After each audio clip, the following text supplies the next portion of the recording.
Mateo chapter 6 verses 24 to 34. Diyos o kayamanan. Walang makapaglilingkod ng sabay sa dalawang Panginoon, sapagkat kapuputan niya ang isa at iibigin ang ikalawa. Paglilingkuran ng tapat ang isa at hahamakin ang ikalawa. Hindi kayo makapaglilingkod ng sabay sa Diyos at sa kayamanan.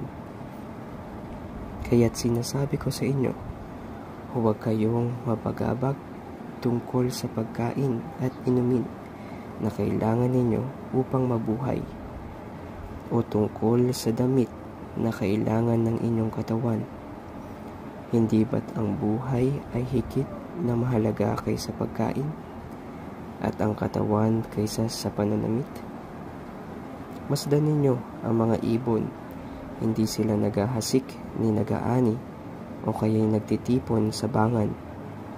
Gayunman, pinakakain sila ng inyong amang nasa langit. Hindi ba't higit kayong mahalaga kaysa mga ibon? Sino sa inyo ang makapagpapahaba ng kanyang buhay ng higit ng kahit isang araw sa pamamagitan ng kanyang pagkabalisa? At bakit kayo nababagabag tungkol sa pananamit? Isipin ninyo kung paano sumisibol ang mga bulaklak sa parang. Hindi sila nagpapagal ni humahabi man. Ngunit ito ang sasabihin ko sa inyo, maging si Solomon ay hindi nakapagsuot ng kasing ganda ng isa sa mga bulaklak na ito, bagamat napakariringal ang mga damit niya. Kung ang mga damo sa kabukiran na buhay ngayon at kinabukas ay ikinagatong sa kalan, ay dinaramtan ng Diyos, kayo pa kaya?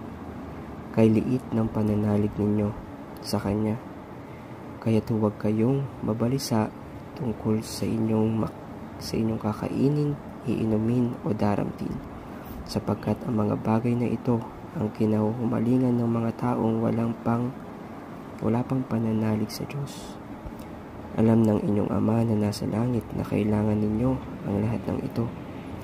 Ngunit pag sumakitan ninyo ng higit sa lahat ang pagharian kayo ng Diyos at mamuhay ng ayon sa Kanyang kalooban, at ipagkakaloob niya ang lahat ng kailangan ninyo. Kaya huwag ninyong ikabahala ang para sa araw ng bukas, saka na ninyo harapin kapag ito'y dumating. Sapat na sa bawat araw ang kanyang mga sulong.